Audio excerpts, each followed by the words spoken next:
Oke, sekarang kita akan coba membahas tentang metode hierarchical clustering. Ya, hierarchical clustering atau non-partitional clustering ini digunakan untuk mengelompokkan objek secara terstruktur berdasarkan kemiripan sifatnya. Dan jumlah kelompok cluster ini tidak diketahui. Ada dua algoritma yang bisa digunakan, yaitu agglomerative nesting atau AGNES dan divisive analysis atau Diana. Nah, jadi kalau kita lihat, kalau misalnya AGNES atau agglomerative itu stage 0 itu awalnya dari banyak dahulu, jadi semuanya terpisah jadi satu individu.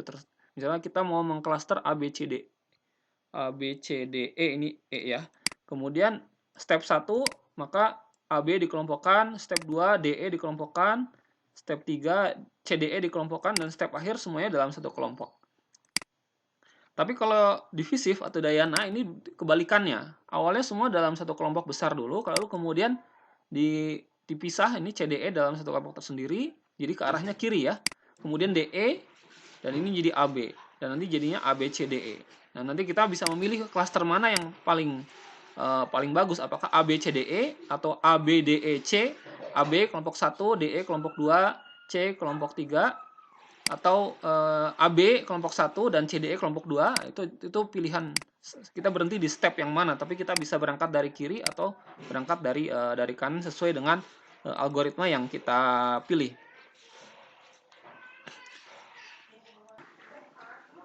Dalam hierarchical clustering, dan mungkin kita juga bisa terapkan dalam metode non-hierarchical, jarak itu bisa single linkage, itu jarak terkecil antara objek dalam satu cluster dan objek lain di cluster lainnya ya.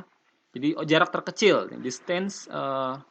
Jadi kalau ini ada dua cluster CDE dengan AB misalnya, jadi jarak terkecil antara B dengan C, B dengan D, B dengan E, dihitung semua jaraknya. Nah, itu jarak terkecil itu disebut sebagai distance.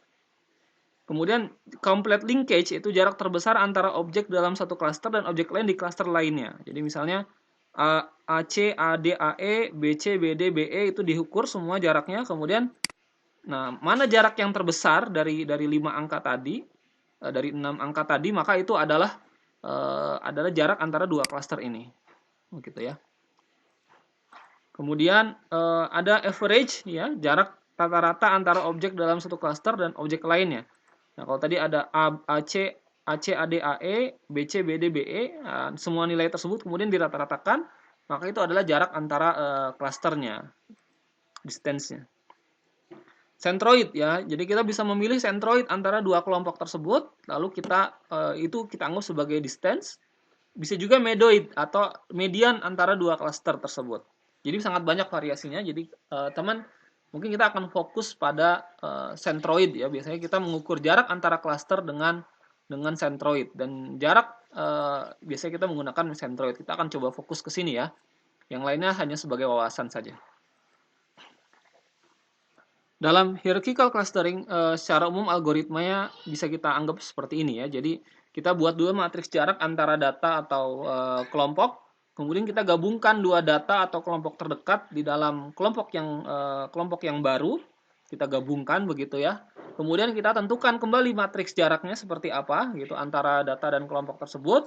Nah, dan begitu seterusnya ya. Kita gabungkan atau kita pisahkan, kita divisif sampai mendapatkan nilai-nilai, sampai dapatkan nilai yang terbaik. 2 dan 3 ini adalah sebuah proses yang iteratif. Kemudian ini ada juga dendrogram.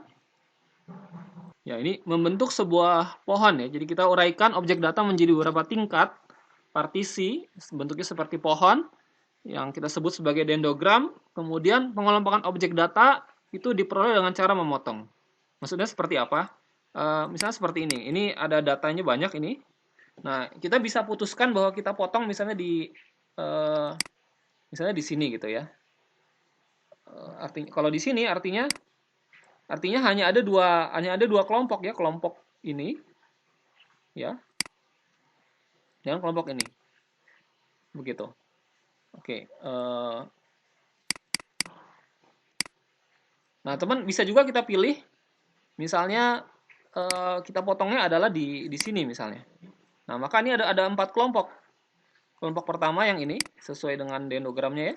kelompok kedua, ini klaster ketiga, ini klaster keempat. Nah, jadi kita bisa melakukan pemilihan berdasarkan ini. Jadi jumlah klasternya nanti kita pilih mana yang paling terbaik menurut kita.